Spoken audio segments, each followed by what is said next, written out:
I want to begin by sharing with you a sound clip from the movie Little Big Man. George Armstrong Custer is about to go into the Little Bighorn, but his captains and lieutenants are saying it's a trap. It just seems way too quiet and peaceful. So he goes to ask the mule skinner what he should do, and he knows the mule skinner hates him. So he's got this method. He simply does the opposite of what the mule skinner says, on the assumption the mule skinner is lying to him. But Dustin Hoffman, the mule skinner, knows this. So he lies to Custer by telling the truth. Still trying to outsmart me, aren't you, mule skinner? You want me to think that you don't want me to go down there, but the subtle truth is you really don't want me to go down there. Is that beautiful or what? We're all familiar with these activities because we all do them. And we are familiar with them because they're ways that we can change what's happening inside another person's head. So we cheat, we lie, we pretend, we promise, we make truth claims, valid or not, and we joke. Okay.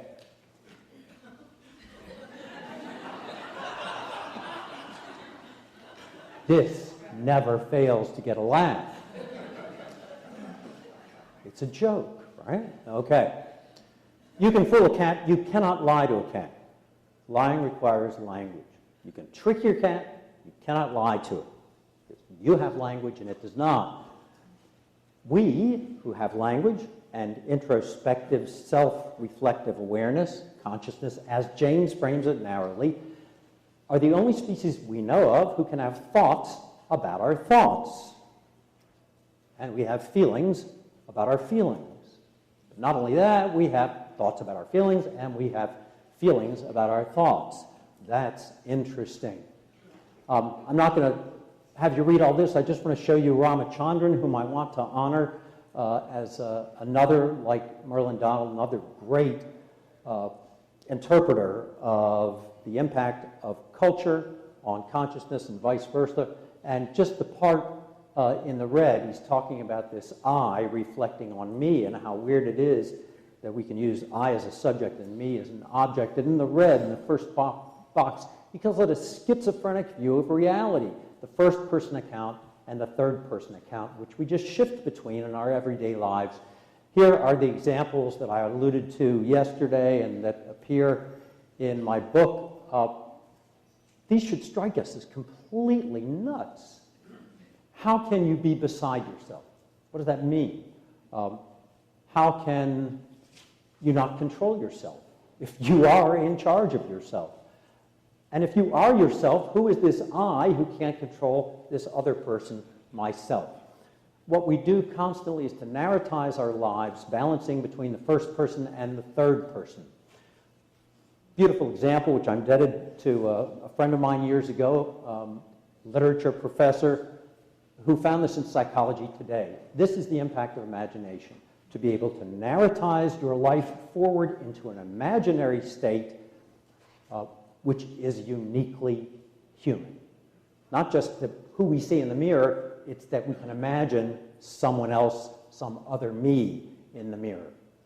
The notion that I want to convey to you today is that this internal narratized experience was not characteristic of our biblical ancestors. When I refer to the Bible, I'm talking about the Hebrew Scriptures, the Old Testament.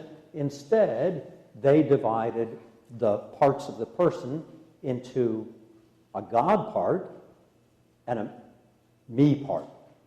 The voice speaks to me, and I respond to it, and this is a voice that cannot be ignored anymore. As Marcel, I think, was saying yesterday, you can talk someone who is having an auditory hallucination out of having it. My father, that's a psychiatrist, said it's going to be very, very difficult. But I think Dirk Korstens is really going to take us into some interesting pathways tomorrow with respect to that, and I defer to him.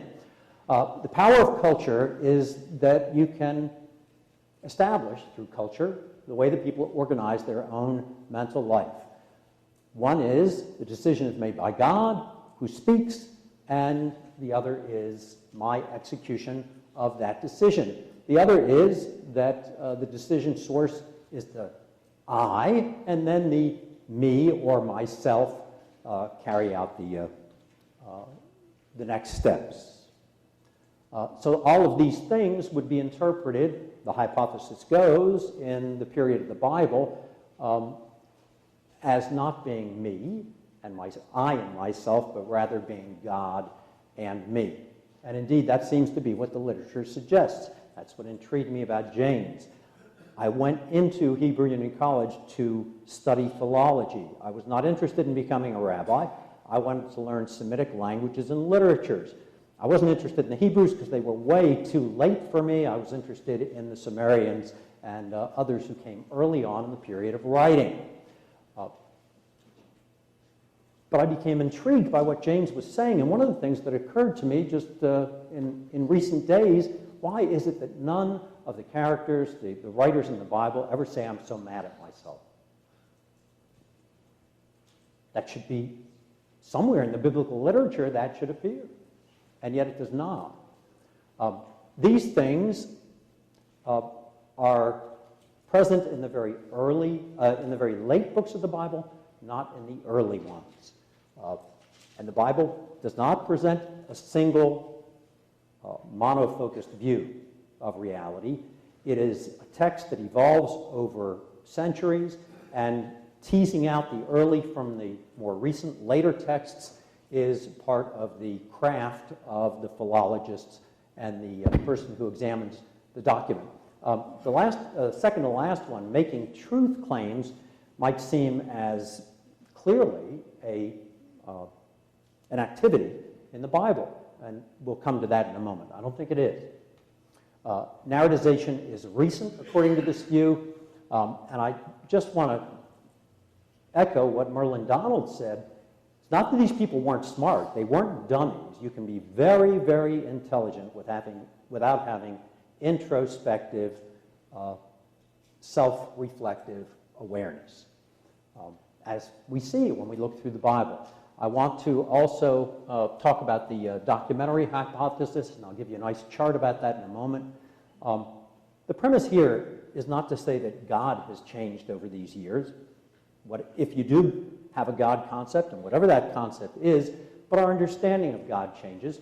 This is not unique in human culture.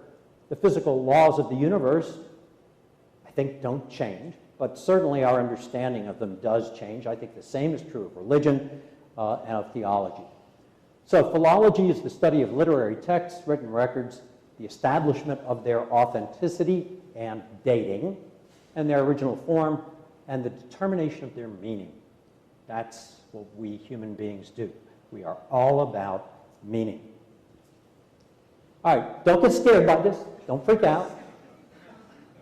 The only thing I want you to pay attention to in this chart, which is a chart of how the documentary hypothesis teases out the dating of biblical books, is that some of them are over here, kind of grayed out, with lines going to the black line name of the book. And what that suggests is, according to biblical scholarship, that a text that is attributed to a certain period in history might have been written in a much later period of history. So I get very nervous when people say, I want to read the Bible to understand it, the Old Testament, so I'm picking it up and reading it from the beginning. Well, the trouble with that is that the beginning has the story of creation, but that story of creation was written much later than other books of the Bible. So it appears in sequence to be the first, because it's about creation. How could the story of creation have come after the time of Moses? Well, that's because it was written after the time of Moses about creation. So this becomes extremely important in tracking Jaynes through the Bible. And this predates Jaynes, goes back to Spinoza and others who followed since then. Big spike in this activity in the 19th century. What I tried to do in my study of Hebrew scriptures of the Old Testament was to look at the Hebrew roots, to try to identify their root meanings, and look at the King James translation from the 16th century and compare them.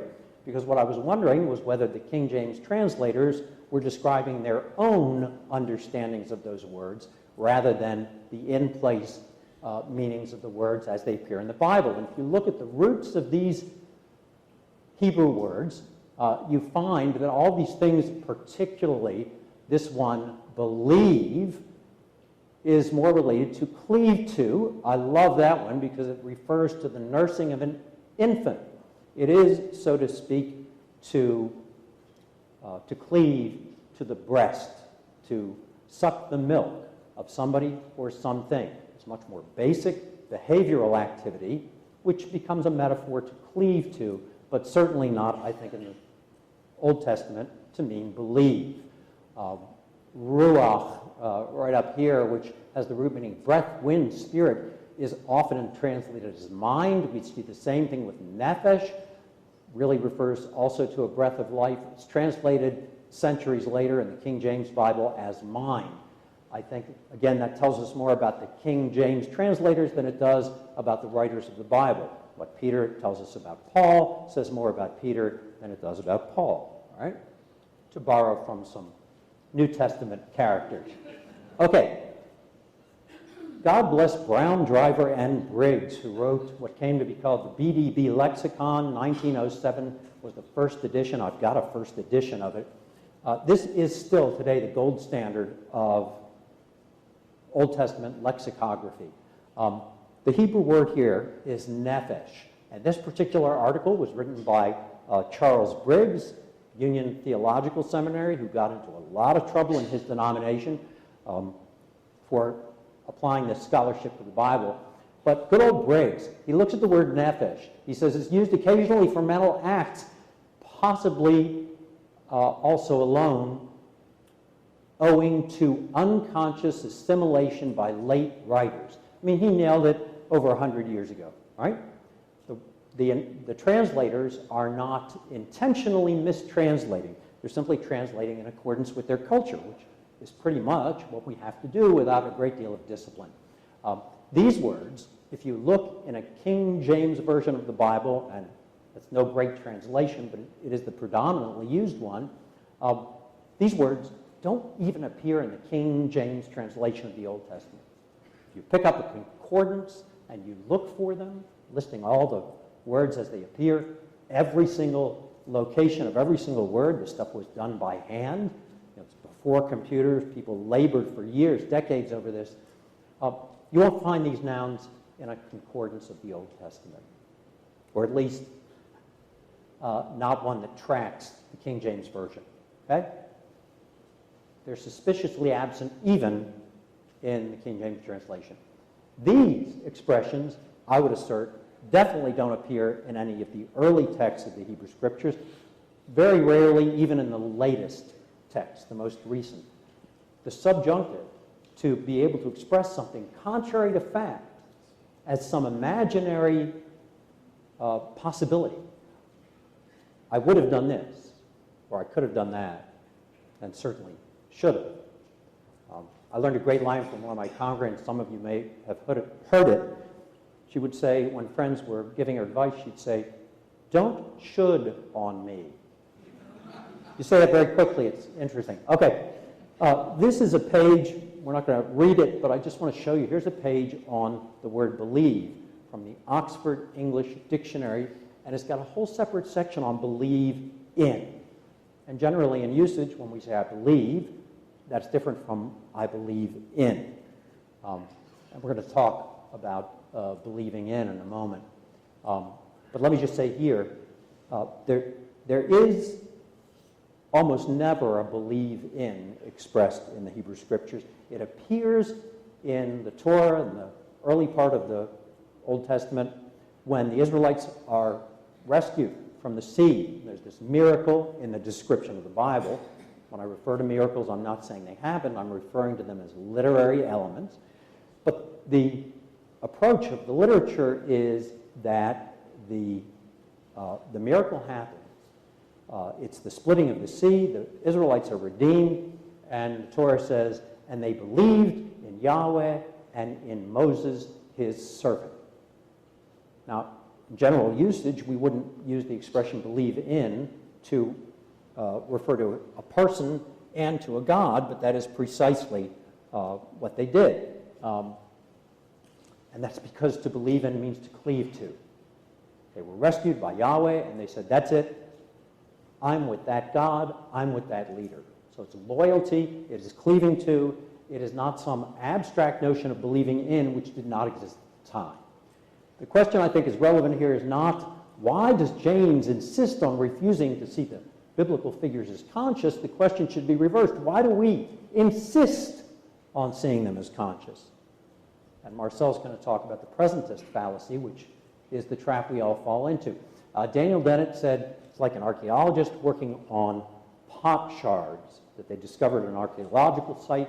They got to put them together in the way they think it probably fit together, and they get a vase, but they can't know for sure whether they've assembled it the way it really was. And the same thing is true in doing the examination of texts. Dennett called that software archaeology. I want to look at a section from 2 Samuel. This is David and Bathsheba. When the morning was past, David sent, this is the mourning for Bathsheba's husband, whom David contrived to have killed because he was hot for her. When the morning was past, David took her home to his house. She became his wife and bore him a son. But the thing David had done displeased Yahweh. Why have you despised the word of Yahweh to do that which displeases me? I want to look at some of these words and suggest a retranslation that doesn't assume a mentality like ours. And this is consistent with the roots of these words. The top part is the way it appears in most biblical translations. I suggest that despise the word of means failing to comply with the commandment of. These are behavioral. Despising is an internal, mental, and emotional experience. They have to do with obedience. To do that which displeases me is in fact to do that which is unacceptable. Behavior is acceptable or it's unacceptable. All right, here's the next section. David said to Nathan, I've sinned against Yahweh. Nathan said to David, Yahweh has put away your sin. You will not die. However, because by this deed you've greatly blasphemed the enemies of Yahweh, the child also that is born to you will surely die. This is the standard translation.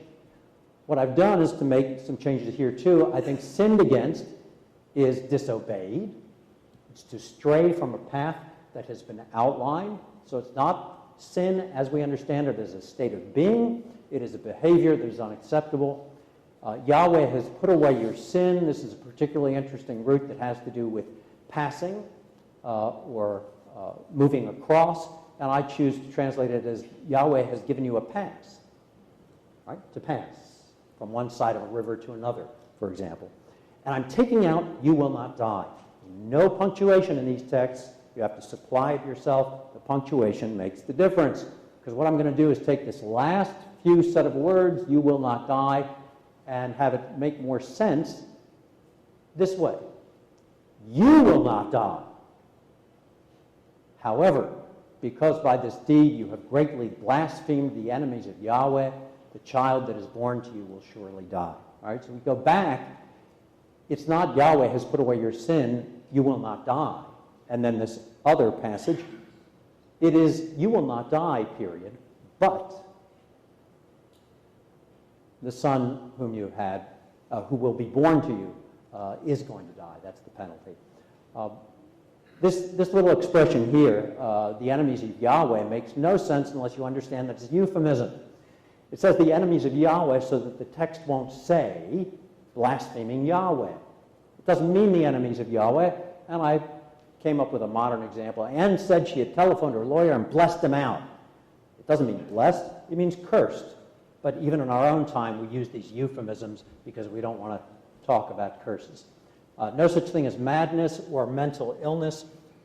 Anywhere in the Old Testament, there's not even any language for it. It does appear in translations. This is a particularly valuable quote. Your sons and talking about what's going to happen when the Israelites are conquered. Your sons and your daughters shall be given to another people, and you shall howl in helpless rage because of the sight which your eyes see. That, I think, is the appropriate translation. Let me come back to this for a second. I'm sorry, this is my translation. The standard translation is, you will be driven to madness. I'm translating it as howl in helpless rage. And the reason I do that, going back to the lexicon, the word shaga, which is typically translated as to be mad, comes from the root that refers to the long whinnying of a camel. All right? You're going to let out a scream. It can also mean rage or howl. And interestingly, Brown, Driver, and Briggs translated to be maddened as figurative for driven to despair, not referring to madness. All right, why did these things change? Why does this biblical picture become our picture of our modern introspective life? Why wasn't there consciousness back then? Again, I would turn this question on its head. The question is, why do we have consciousness now? What changed to produce consciousness? Not why didn't they have it? For the Israelites, I think the event of change occurs at a specific moment in time, the destruction of the temple in Jerusalem in the 6th century before the Common Era by the Babylonians. Jaynes thought it was the Exodus. He was trying to apply the idea that major catastrophes can result in these huge cultural changes. Trouble is, the Exodus is not historical. I don't mean it didn't happen, but I mean the stories can't be confirmed by independent evidence in any clear way, as opposed to the destruction of the temple centuries later, for which we do have historical evidence. This is the temple in which the Israelite religion was practiced. What the Israelites had done was to stamp out any other form of worship besides animal sacrifice by the priests in this building. They had painted themselves into a corner so that when the temple was destroyed, they would lose the opportunity to have religion. And at that point in history, when the temple existed, the high priest would go into the inner sanctum of the temple to be able to utter the name of God and have a meeting with God. When the house of God is destroyed, people no longer have access to their God. Their culture has structured it that way, and now they got a problem. I don't mean to say that they really did lose theological options when the temple was destroyed. I have to be clear on that. But their culture didn't allow them any other way of thinking. And so it's a huge disaster. This painting is not from that period, by the way. It's from the Renaissance. And what do they say when they get to Babylonia? How can we sing the song of Adonai in a foreign land? The communication has been cut off. And other psalms reference the lament of the people that God has abandoned them because they can no longer hear God's voice. You see it in different cultures. Here's the earlier notion of kings or gods who are actively present in the people's imagination in their lives, take care of their children, the little beings, the humans. This is the crisis that happens when the throne is empty. You've already seen that at one point during this conference. These are from different cultures, but they are across different centuries, and you can see the transition. Right. That's what happens. The voice goes silent. And the impact of that is destabilizing in the extreme. Amos foretold that a few centuries earlier. There's a beautiful passage about bicameralism. The days come, says the Lord God, when I will send a famine in the land, not a famine of bread, nor a thirst for water, but of hearing the words of the Lord. That's the catastrophe. And so what we see in a series of short clips, we've got a depiction of Amos out in the wilderness, individually hearing the voice of God. We've got Moses, who the Torah says encountered God on Sinai, received a revelation, wrote it down for all time, and then ultimately we have books which become part of what Karl Popper called the third world. It's not the external world of objects. It's not the internal world of our mental states. It's out there. It's in culture. It's very, very real, but it is neither inside us nor is it a physical object, except insofar as a book is a physical object, but it becomes part of a library, and that's the culture that can be passed on from generation to generation. I want to conclude and have some moments for for conversation, I thought it would be interesting to share with you Julian Jaynes' response to, along with some others like Armand Hammer and Norman Vincent Peale, to the question, what's the meaning of life? This is what he said. The question has no answer except in the history of how it came to be asked. There is no answer because words have meaning. Not life, or persons, or the universe itself. Our search for certainty, not that we ever get there, rests in our attempts at understanding the history of all individual selves and all civilizations. Beyond that, there's only all. Spoken by the son of a Unitarian minister. I flinched when I first read this. Words have meaning, not life or persons or the universe itself. What he means is that meaning cannot be intrinsic to life. It cannot be intrinsic to people. It cannot be intrinsic to the universe. It is part of the interior mind space that we create. If philology is about words and their meanings, then it is true that meaning is a human acquisition, it is a human creation, and it is a human activity. Might not be implicit, but it is part of our cultural inheritance and our individual assessment, transformation, or denial and replacement of that cultural inheritance. And I'll save this for the last 1 minute. James Branch Cabell wrote a book called Jurgen in 1919, and I'm going to read a passage. Philology is the study of words and their meanings. Okay, so this is a fantasy novel. Jurgen and his girlfriend Anaides have a problem, and he goes to the master philologist to get a cantraps, a magical charm. And he comes back to her with this cantraps that the philologist gave him. It consists of 32 words. And so he returns to her, and she says, "What's on that bit of parchment?" And Jurgen says, 32 words of the master philologist. "You see, my dear, he made this cantrap with his own hand and ink." And Jurgen read from the parchment impressively.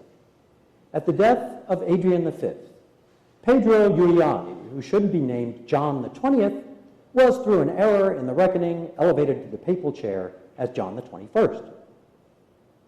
And Anaides said to him blankly, "Is that all?" "Oh, yes," said Jurgen, "and certainly 32 whole words should be enough for the most exacting situation." She says, "But is it magic? Are you sure that it's authentic magic?" And Jurgen says, "I have learned there is always magic in words."